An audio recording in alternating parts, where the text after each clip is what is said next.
മലയാളിയുടെ കാർഷികോത്സവമായ ഓണം വസന്തകാലത്തിന്റെ അടയാളമാണ്. ഓണം ആഘോഷിക്കുന്നതിന് തനത് ശൈലിയും അനുഷ്ഠാനങ്ങളും ഒക്കെയുണ്ട്. മാറിയ കാലത്ത് എല്ലാവർക്കും പക്ഷേ അത് അറിയണമെന്നില്ല. എന്നാൽ അത് വരും തലമുറയ്ക്ക് അടയാളപ്പെടുത്തി വയ്ക്കുന്നവരുമുണ്ട്. കാണാം ആചാരാനുഷ്ഠാനങ്ങളോടെയുള്ള ഒരു ഓണാഘോഷം. മലപ്പുറത്ത് നിന്നും CV അനുമോദും അഖിലോട്ടുപാറയും തയ്യാറാക്കിയ സ്പെഷ്യൽ റിപ്പോർട്ട് കാണാം. തിരുവോണമാണ്.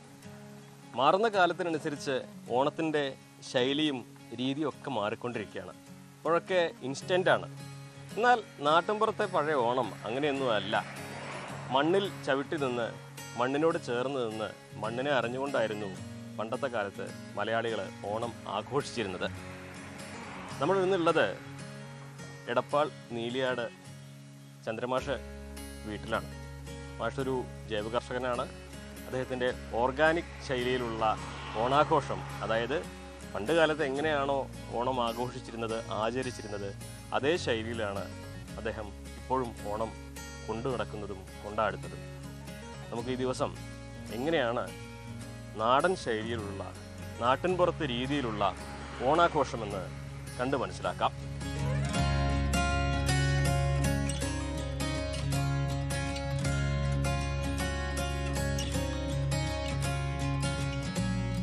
അങ്ങനെ ഒരു ഓണം കൂടി സമാഗതമായിരിക്കുകയാണ്. മലയാളിയുടെ ഏറ്റവും ഉർവരമായ ആഘോഷം ഏതാണെന്ന് ചോദിച്ചാൽ ഒട്ടും ആലോചിക്കാൻ നമുക്ക് പറയാൻ പറ്റുന്നതാണ് ഓണം. മണ്ണും മനുഷ്യനും പ്രകൃതിയും പൂക്കളും മലകളും ഒക്കെ കൂടി ഒന്നിച്ചു ചേർന്ന് എല്ലാവരും ഒറ്റ മനസ്സായി ആഘോഷിച്ചിരുന്ന വളരെ മഹത്തരമായൊരു ഓണത്തിൻ്റെ ഈടുവെപ്പുകളാണ് നമ്മളിപ്പോൾ കാണുന്നത്. ഓണത്തിൻ്റെ ഏറ്റവും പ്രധാന ചടങ്ങ് എന്താ അറിയോ? മാതേവര വയ്ക്കലാണ്. മാതേവര് പറഞ്ഞാൽ ഇതാണ്. തൃക്കാക്കരപ്പള്ളിയിലെ മാതേവരനെ നമുക്ക് അവിടെ പോയി കാണാൻ കഴിയാത്തതുകൊണ്ട് ഓണത്തിന് അദ്ദേഹത്തിന് നമ്മുടെ ഓരോരുത്തരും ഉമ്മർത്ത് വെച്ചിട്ട് അദ്ദേഹത്തെ വണങ്ങുകയും പ്രാർത്ഥിക്കുകയും അടുത്ത വർഷവും നന്മയും അതുപോലെ സമൃദ്ധിയും ഉണ്ടാവണമേ എന്നുള്ള പ്രാർത്ഥനയാണ് ഓണം. എല്ലാം പ്രാർത്ഥനകളാണ്. മനുഷ്യൻ മണ്ണാണ്. നമ്മൾ മണ്ണിൽ നിന്ന് വരുന്നു, മണ്ണിലേക്ക് പോകുന്നു. മനുഷ്യ നീ മണ്ണാകുന്നു അവിടെ. അങ്ങനെയുള്ള മണ്ണ് കൊണ്ട് മാതേവരുണ്ടാക്കി. നമുക്ക് ഈ മണ്ണിൻ്റെ പ്രത്യേകത കണ്ടു. നിങ്ങൾ ഒട്ടുമില്ലാതെ അത് പുറ്റുമണ്ണാണ്. ഇതിനെന്താ ഒന്ന് പറയേണ്ടോ? പുറ്റുമണ്ണാണ്. ഇതിന് കല്ലില്ല, വേറെ ഒന്നുമില്ല, പുറ്റുമണ്ണാണ്. ഇതാണ് ഉപയോഗിക്കുന്നത്. ഈ പുറ്റുമണ്ണ് ഉപയോഗിച്ചാണ് സാധാരണ മാതേവരുണ്ടാക്കുക. പ്രത്യേകത എന്താ വെച്ചെങ്കിൽ ഇത് എങ്ങനെ വേണമെങ്കിൽ വഴങ്ങും. നമുക്ക് എങ്ങനെ ഉരുളേക്കാം, നീട്ടാം, പരത്താം ഒക്കെ ചെയ്യാം. കേൾക്കണ്ടല്ലോ. ഇപ്പം മാതേവരൊക്കെ അങ്ങാടിയിൽ കിട്ടും, മരം കൊണ്ടുള്ള മാതേവര്. പക്ഷെ ഒരിക്കലും അത് മണ്ണ് കൊണ്ടുണ്ടാക്കണം മാതേവരെ എടുത്തെത്തില്ല. കാരണം മണ്ണിലാണ് നമ്മുടെ എല്ലാം. മണ്ണിലാണ് പൂക്കൾ വിരിയുന്നത്. മണ്ണില്ലെങ്കിൽ നമ്മളില്ല. ഭക്ഷണം വിരിയുന്നത്, പൂക്കൾ വിരിയുന്നത്. അപ്പോൾ നമ്മുടെ മാതേവരും മണ്ണുമായിട്ട് ചേർന്ന് നിൽക്കുന്നു. അപ്പോൾ അതുകൊണ്ട് മാതേവരുണ്ടാക്കുക. നോക്കുക, നമ്മൾ സാധാരണ ഒരു 5 മാതേവരെയാണ് നടുവിൽ പ്രതിഷ്ഠിക്കുക. ഒന്നിനെ പടിക്കൽ വയ്ക്കും, ഒന്നിനെ കിണറ്റുകരയിൽ വയ്ക്കും. അതിൻ്റെ അർത്ഥം ഇവിടെയൊക്കെ നമ്മുടെ കിണറ്റുകരയിൽ നിന്നാണ് വെള്ളം, പഠിക്കുന്നതാണ് സമൃദ്ധി വരുന്നത്. അവിടെയൊക്കെ നമ്മൾ ഇത്തരം മാതേവരുടെ സങ്കല്പം കൊണ്ട് നിറയ്ക്കലാണ്. നമ്മുടെ മനസ്സിൽ എല്ലാം കൊണ്ടും വളരെ അനുകൂലമായ എനർജി കിട്ടുന്ന നല്ലൊരു കാലമായിട്ട് നമ്മൾ ഓണം ആഘോഷിക്കണം. മാതേവരെ ഉണ്ടാക്കാം. കണ്ടുവാ നിങ്ങൾ? ഇങ്ങനെ മാതേവരെ ഉണ്ടാക്കി റെഡിയാക്കിയിട്ട് നമ്മൾ ആദ്യത്തെ 5 എണ്ണം നമുക്ക് നടുവിൽ വെക്കാനുള്ളതാണ്.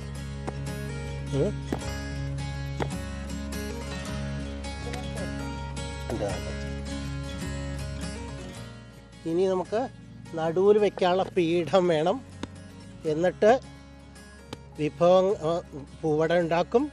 അതുപോലെ പൂക്കളറുത്തിട്ടുള്ള സംഭവങ്ങളൊക്കെ വെച്ച് ഇതിൻ്റെ മീലെ പൂക്കളൊക്കെ കുത്തി അതിനു മുമ്പ് അണിഞ്ഞ് നാക്കിൽ വെച്ച് അണിഞ്ഞ് നമ്മൾ തൃക്കാക്കരപ്പനെ പ്രതിഷ്ഠിച്ചാൽ ഓണം വന്നു എന്നാണ് സാരം. മനസ്സിലായില്ലേ? ഇത് ആണ് നമ്മുടെ പ്രതീക്ഷ. ഈ കൊല്ലത്തെ ഓണം കഴിയുമ്പോഴും നമ്മൾ ഇനി അടുത്ത കൊല്ലത്തെ ഓണത്തിന് വേണ്ടി കാത്തിരിക്കും. അങ്ങനെ ഈ കാത്തിരിപ്പാണ് നമ്മുടെ മനുഷ്യൻ്റെ ഏറ്റവും വലിയ പ്രതീക്ഷയും പ്രത്യാശയൊക്കെ. മനസ്സിലായില്ലേ? അപ്പോൾ ഇതാണ് മാതേവർ. നമ്മളിപ്പോൾ 5 എണ്ണം 2, 4, 6 എണ്ണം ഉണ്ടാക്കി 5 എണ്ണം നമുക്ക് ഉമ്മർത്ത് വയ്ക്കാനാണ്. ഞാൻ നേരത്തെ പറഞ്ഞ മാതിരി ഒന്ന് കിണറ്റ് കരയിൽ വയ്ക്കും, ഒന്ന് പടിക്കൽ വയ്ക്കും. ഇനി ചെറിയൊരു സംഭവം കൂടിയുണ്ട്. ഇതിൻ്റെ നടുവിൽ നമുക്ക് എന്ത് ചെയ്യണം? ഒരു പീഠം വേണം. അതാ പീഠം ഉണ്ടാക്കുകയാണ്. നോക്കുക നിങ്ങൾ, ആണ് പീഠം. പീഠാക്കുകയാണ് ഇതിനെ. നടുവിൽ നമ്മൾ ഈ പീഠത്തിലിരുത്തും. അപ്പോൾ ഇത് വയ്ക്കുന്ന സമയം മുതൽ ഓണം വന്നു മാത്രമല്ല തൃക്കേട്ട ദിവസം കന്ന് നിർത്തി കൃഷിപ്പണികളൊക്കെ നിർത്തിവെച്ചു.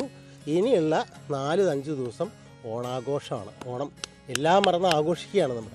പണ്ടൊക്കെ ആണെങ്കിൽ വിരിപ്പ് കൊയ്ത് പുന്നല്ലരി കൊണ്ട് പത്തായൊക്കെ നിറയുന്ന കാലം, തുമ്പയും മുക്കുറ്റിയും വെള്ളാട്ടിയും തിരുതാളിയും കോളാമ്പിയും കാക്കയും ഒക്കെ കൊണ്ട് വേലിക്കുത്തുകൾ നിറഞ്ഞു നിൽക്കുന്ന കാലം. ഇപ്പോൾ കുട്ടികളൊക്കെ അങ്ങാടിയിൽ നിന്നാണ് പൂവ് വാങ്ങുന്നത്. പക്ഷേ എന്നാലും നമ്മുടെ നാട്ടിലൊക്കെ എപ്പോഴും എന്തുണ്ട്, പൂവുണ്ട്. നമ്മൾ അതൊക്കെ പൊട്ടിച്ചാണ് ഓണം ആഘോഷിക്കുന്നത്. ഓണം വാസ്തവത്തിൽ വസന്തോത്സവം എന്നാണ് പറയാം. ഇതാ വസന്തകാലം, കേരളത്തിലെ പൂക്കാലമാണ് ശരിക്കും ഓണം. ചിങ്ങം കന്നി തുലാം ഇത് കേരളത്തിലെ വസന്തകാലമാണ്. ഇടവം മിഥുനം കർക്കിടകം കേരളത്തിലെ വർഷഹൃതുവാണ്. മനസ്സിലായില്ലേ? ആ വർഷഹൃതു കഴിഞ്ഞിട്ട് വസന്തം വരുമ്പോൾ പൂക്കൾ, കായ്കൾ, ഫലങ്ങൾ, നെല്ല് എല്ലാം കൊണ്ട് നിറയുന്ന കാലത്താണ്, പത്തായം നിറയുന്ന കാലത്താണ് ഇവിടെ ഓണം ആഘോഷിക്കുന്നത്. ആ പ്രകൃതി അതിന് സന്നദ്ധമായി നിൽക്കുകയാണ്. നിങ്ങൾ ആലോചിച്ച് നോക്കൂ, ജൂൺ ജൂലൈയിൽ തുമ്പപ്പൂ കിട്ടില്ല.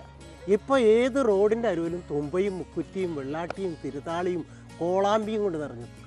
മനസ്സിലായി? അതിന് സയൻസും ഉണ്ട്. കാരണം ഈ പൂവിലുള്ള ഫ്ലോറജിൻ എന്ന് പറയുന്ന സാധനമാണ് കായായിട്ട് മാറേണ്ടത്. അപ്പോൾ അതിന് ഈ സമയത്ത് ഇപ്പോൾ പൂവ് ഇങ്ങനെ വിരിഞ്ഞ് വരുന്ന സമയമാണ്. ഇനി ഇത് കഴിഞ്ഞാൽ ഇതിൻ്റെ കായ വന്ന് വിത്ത് വിതരണം പറഞ്ഞാൽ ഒരു മാസം കഴിഞ്ഞ് അവസാനിച്ചു. ഇനി അടുത്ത കൊല്ലം ഉണ്ടാവുള്ളൂ. മനസ്സിലായില്ലേ? അപ്പോൾ അത്തരം പ്രകൃതിയുടെ വാഴ്വുകളെ അറിയുകയും തൊട്ട് മനസ്സിലാക്കുകയും ചെയ്യാനുള്ള അവസരങ്ങളാണ് പൂവിറക്കൽ മുതൽ തൃക്കാക്കരപ്പന ഉണ്ടാക്കൽ വരെയുള്ള കാര്യങ്ങൾ. ഓണം എല്ലാ മനുഷ്യൻ്റെ എല്ലാ ചേതനകളെയും തൊട്ടറിയുന്ന ഒരു ഉത്സവമാണ്. അതാണ് ഓണത്തിന് മറ്റെല്ലാ ഉത്സവങ്ങളിൽ നിന്നും വ്യത്യസ്തമാക്കുക. കാരണം പ്രകൃതി അനുകൂലമാണ്. അതുപോലെ കാലാവസ്ഥ. ഇപ്പോൾ വിഷുവൊക്കെ വരുമ്പോൾ കൊടിയ വേനലൊക്കെ ആവും. ഇപ്പോൾ എല്ലായിടത്തും വെള്ളമുണ്ട്, സമൃദ്ധമാണ്, ഹരിതാപം നിറഞ്ഞു നിൽക്കുന്നു. ഈ സമയത്താണ് ഓണം വരുന്നത്. അപ്പോൾ എല്ലാം കൊണ്ട് ഇപ്പോൾ നോക്കുക, പച്ചക്കറികൾ നിറഞ്ഞു നിൽക്കുന്നു, പാടത്ത് നെല്ല് നടുകയാണ്, രണ്ടാമത്തെ വിളക്കുള്ള മുണ്ടക കൃഷിക്കുള്ള തുടക്കമാണ്. അപ്പോൾ അതിലിടയ്ക്കുള്ള ഒരു ബ്രേക്കാണത്, ഒരു ബ്രേക്ക്. ഓക്കെ, അപ്പോൾ നമുക്കൊരു കാര്യം ചെയ്യാം. ഇനി നമുക്ക് തൃക്കാരപ്പന വെക്കുന്ന ഇതിലേക്ക് പോവാം. ഇപ്പോൾ നോക്കുക, ഇതാണ് മാധേവര സങ്കല്പം.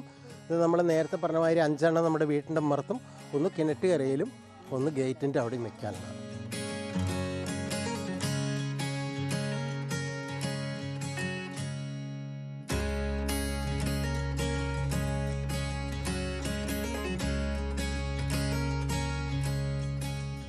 നോക്കൂ, നിങ്ങൾ ആലോചിച്ച് നോക്കുക, നമ്മളെ വസന്തകാലത്തിൻ്റെ ഉത്സവമാണ് ഓണം എന്ന് പറഞ്ഞല്ലോ. വസന്തകാലം പ്രകൃതിയാണ് വെളിയിക്കുന്നത്. അപ്പോൾ പൂക്കൾ നിറഞ്ഞു നിൽക്കുകയാണ്. ഇങ്ങനെ പൂക്കളെ അറുത്ത് പൂക്കളം വെച്ച് 10 ദിവസം പൂക്കളിട്ടാണ് നമ്മളതിൽ മാധവനെ കുടിയിരുത്തുന്നത്. മനസ്സിലായില്ലേ? അപ്പോൾ 10 ദിവസം പൂക്കളിടുന്നതിനെ കുറിച്ചൊക്കെ ഭയങ്കര സാമ്പ്രദായമായ അറിവുകളുണ്ട്. ആദ്യത്തെ ദിവസം ഒരു വരി പൂവാട്, അത് തുമ്പ കൊണ്ട് ഇടണതാണ്. ഇത് കേരളത്തിൻ്റെ പല ഭാഗത്തും പല മാതിരിയാണ്. പക്ഷേ മധ്യ കേരളത്തിൽ അങ്ങനെ തന്നെയാണ്. പിന്നെ രണ്ടാമത്തെ ദിവസം 2 വരി എന്ന് പറയും. മൂന്നാമത്തെ ദിവസം 3 വരി, ഒരു നിറമുള്ള പൂട. 4 മുതലുള്ള ദിവസങ്ങളിൽ തൃക്കേട്ട വരെയുള്ള നിറങ്ങൾ വർദ്ധിപ്പിച്ച് വലുതാക്കി തൃക്കേട്ടയിൽ കന്നിർത്തി കഴിഞ്ഞാൽ എല്ലാ പൂക്കളും വരാം. മൂലം, പൂരാടം, ഉത്രാടത്തിൻ്റെ അന്നത്തെ പൂക്കളമാണ് ഏറ്റവും എല്ലാ നിറങ്ങൾ കൊണ്ട് വർണ്ണാഭമായിരിക്കും. അതാണ്. അപ്പോൾ അങ്ങനെയാണ് നമ്മൾ എല്ലാത്തിലും ഒരു മിതത്വം കാണിക്കുന്ന ഒരു സമ്പ്രദായം. ഭക്ഷണം കഴിക്കുമ്പോൾ മുതൽ എല്ലാ കാര്യങ്ങളിലും മലയാളി പണ്ട് കാലത്ത് സൂക്ഷിച്ച മിതത്വങ്ങൾ ഈ പൂക്കളുടെ കാര്യത്തിലുണ്ട്. മനസ്സിലായി? അപ്പോൾ അങ്ങനെയുള്ള പൂക്കൾ അറുത്ത് ഉത്രാടത്തിൻ്റെ അന്ന് ഏറ്റവും വലിയ പൂക്കളം എല്ലാ പൂക്കളും ഉള്ള തൃക്കേട്ട കന്ന് നിർത്തി കഴിഞ്ഞാൽ പിന്നെ എല്ലാ പൂക്കളും അറക്കും. വർണ്ണവൈവിധ്യമുള്ള ആ അത് വൈകുന്നേരം അങ്ങനെ ആണ് നമ്മൾ ഉത്രാടത്തിൻ്റെ അന്ന് ഈ പൂക്കളം ഇട്ട ആ സ്ഥലത്താണ് നമ്മൾ മാധവരെ പ്രതിഷ്ഠിക്കുന്നത്. അപ്പോൾ നമ്മൾ പൂക്കളറക്കാൻ പോവുക.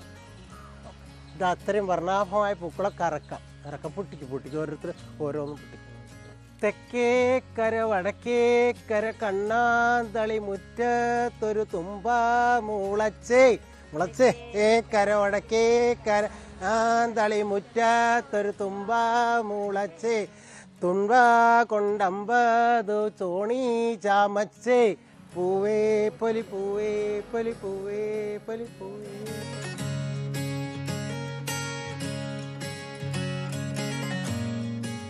പത്ത് ദിവസം ഓണപ്പൂക്കളം ഒരുക്കിയ സ്ഥലത്ത് നമ്മൾ മാധവരെ പ്രതിഷ്ഠിക്കാൻ പോവുകയാണ്.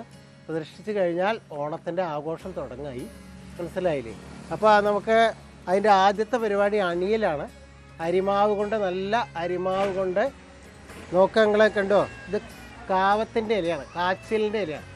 ഇല കൊണ്ട് ഇങ്ങനെ പിഴിയുമ്പോൾ ഇതിങ്ങനെ വരും, ഞാണ് പോലെ വരും. മനസ്സിലായില്ലേ? ഇങ്ങനെയാണ് നമ്മൾ അണിയാറ്. ഇതാണ് മാവ് കൊണ്ട് അരിമാവ് കൊണ്ട് അണിയാണ് കാണിക്കുക. ഈ ഇല കാവത്തിൻ്റെ ഇലയാണ് നമ്മൾ ഇങ്ങനെ നല്ല കൊഴുപ്പിലിങ്ങനെ നന്നായിട്ട് അണിയാൻ പറ്റും. അപ്പോൾ ഇനിയിപ്പോൾ നമ്മളൊന്ന് അണിഞ്ഞു നോക്കുകയാണ്.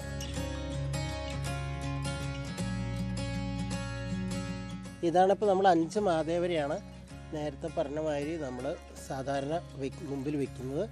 രണ്ട് വേറെ, ഒന്ന് കിണറ്റിൻ്റെ കരയിലും ഒന്ന് ഗേറ്റിൻ്റെ അവിടെയും വയ്ക്കും.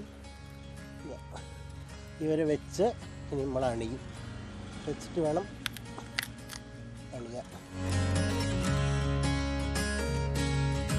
അപ്പോൾ നമ്മൾ താക്കലയിൽ വെച്ചു. ഇനി നമ്മളിപ്പോൾ അണിയാൻ പോവുകയാണ്. വീണ്ടും നമ്മുടെ തൃക്കാർപ്പന അണിയുന്നു. 4 ഭാഗത്തേക്ക് ഇതുമാതിരി ഇങ്ങനെ ഒഴുകണം. അരിമാവ് കൊണ്ട് അങ്ങനെ അണിഞ്ഞ്, ഇതൊക്കെ നമ്മുടെ സമൃദ്ധിയുടെ ഒരു ലക്ഷണമാണ്. എല്ലാം അരിയും മണ്ണും മനുഷ്യനും തമ്മിലുള്ള ബന്ധങ്ങൾ വാസ്തവത്തിൽ നമ്മളെ ഓർമ്മിപ്പിക്കുന്നതാണ് ഓരോ ആഘോഷങ്ങളും. മനസ്സിലായില്ല? നമ്മുടെ ഭക്ഷണം അരിയാണ്, നമ്മൾ അണിയുന്നത് അരിയാണ്, മണ്ണാണ്. എല്ലാ കാര്യങ്ങളും നമ്മുടെ പരസ്പര ബന്ധമുണ്ടെന്ന് നമ്മളെ വീണ്ടും വീണ്ടും ഓർമ്മിപ്പിക്കുന്നതാണ് ഇത്തരം ആഘോഷങ്ങൾ.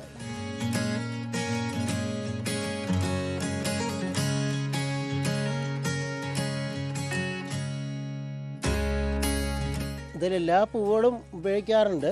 അതിൽ വെള്ളം നിറച്ചിട്ട് അതിൻ്റെ മീതെ 2 പൂവ്. അപ്പോൾ നമ്മൾ പൂജിക്കുകയാണ്. തിരി കൊണ്ട്, പൂ കൊണ്ട്, വെള്ളം കൊണ്ട് ശുദ്ധീകരിച്ചു. പൂവും വെള്ളവും കൊടുത്തു. പിന്നെ അതിന് ശേഷം തിരി കൊണ്ട്, അതുപോലെ തന്നെ പഴം കൊണ്ട്, ശർക്കര കൊണ്ട്, അതുപോലെ പിന്നെ പൂവട കൊണ്ടാണ് ഇരിക്കുക. ഒക്കെ നമ്മുടെ ഭക്ഷണ സങ്കല്പങ്ങളും പ്രകൃതിയായിട്ടുള്ള സങ്കല്പങ്ങളും കൂടി ഇഴചേർന്ന് കിടക്കുന്നു.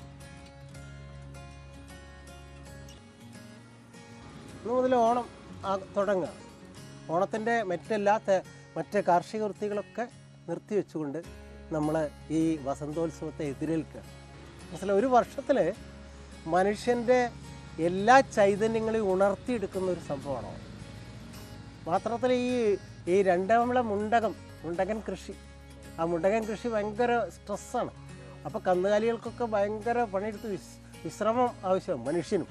അപ്പോൾ അതിനുള്ള ഒരു എനർജി ഇതാണ്. വസന്തകാലത്ത് ഈ പുന്നെല്ലും അതിൻ്റെ ഭക്ഷണവും അതുപോലെ ഇതൊക്കെ കഴിച്ച് 5 ദിവസം വിശ്രമിച്ചിട്ട് 1 കൊല്ലത്തേക്ക് ഭക്ഷണം ഉണ്ടാക്കാനുള്ള പ്രവർത്തനങ്ങളാണ് ഇത് മുണ്ടക നാടും കാര്യം. കൃഷിയാണ് എല്ലാം. കൃഷിയുടെ ഏറ്റവും ഉദാത്തമായ ഉത്സവമാണ് ഓണം. ഇത്രയും ഇത് കാരണം നമ്മൾ ശരിക്കും അശ്വതി ഞാറ്റുവേലയിലിട്ട, അതായത് ഏപ്രിൽ 14 ശേഷം ഇട്ട വിത്തുകൾ മുളച്ച് അവ നെല്ലായി പത്തായി നിറയുന്ന കാലം. അതുപോലെ ഭരണി കാർത്തിക ഞാറ്റുവേലയിലാണ് നമ്മൾ വേനൽക്കാലത്ത് പച്ചക്കറി കൃഷി തുടങ്ങുന്നത്. ഈ ഗ്രീഷ്മകാലത്തിന് ശേഷം അതിപ്പോൾ വിളവെടുക്കുക. ശരിക്കും മത്ത പൂവിട്ട ഓണം വന്നതാണ്. അന്ന് കുത്തിട്ട മത്തൻ പൂവിട്ട് ഓണം വന്നു. ഈ കുഞ്ഞിരാമൻ നായരെയൊക്കെ മത്ത നിറകുടം വെച്ച് അങ്ങനെ നിൽക്കുന്ന കവിതകളുണ്ട്. ഇതൊക്കെ ഒരു മലയാളം മറന്നു പോകുമ്പോൾ നമ്മളിതിനൊക്കെ ഓർമ്മപ്പെടുത്തുകയാണ് വീണ്ടും. അങ്ങനെയുണ്ടല്ലോ, ഈ ഒരു ഊർജ്ജം പകരാനുണ്ട്. അതിൻ്റെ ചുരുക്കം പറഞ്ഞാൽ പ്രകൃതിയിൽ നിന്നപ്പുറം മനുഷ്യനൊരു എൻറ്റിറ്റി ഇല്ല എന്ന് അസന്നിഗ്ധമായിട്ട് പ്രഖ്യാപിക്കുന്ന ഒരു ഉത്സവമാണ്. ആരപ്പുവേ പോയ് പോയ് പോയ് പോയ് ആരപ്പുവേ പോയ് പോയ് പോയ് പോയ് ആരപ്പുവേ പോയ് പോയ് പോയ് പോയ്. എല്ലാവർക്കും ഓണം വന്നു. ഓണത്തിൻ്റെ ആശംസകൾ നേരെ. വളരെ സന്തോഷവും സമൃദ്ധിയും സമ്പന്നതയൊക്കെ ഉണ്ടാകുന്ന ഒരു ഓണം ഉണ്ടാവട്ടെ എന്ന് പ്രാർത്ഥിക്കാം. നമ്മളെല്ലാവരും മനുഷ്യനും മലയാളിയും ലോകത്തുള്ളയും കാലം ഇത്തരം പുഷ്പങ്ങളുടെയും സമൃദ്ധിയുടെയും ആഘോഷത്തെ നമുക്ക് എല്ലാവർക്കും ഒന്നിച്ചെതിരേൽക്കാം. സന്തോഷം. എല്ലാവർക്കും ഓണാശംസ.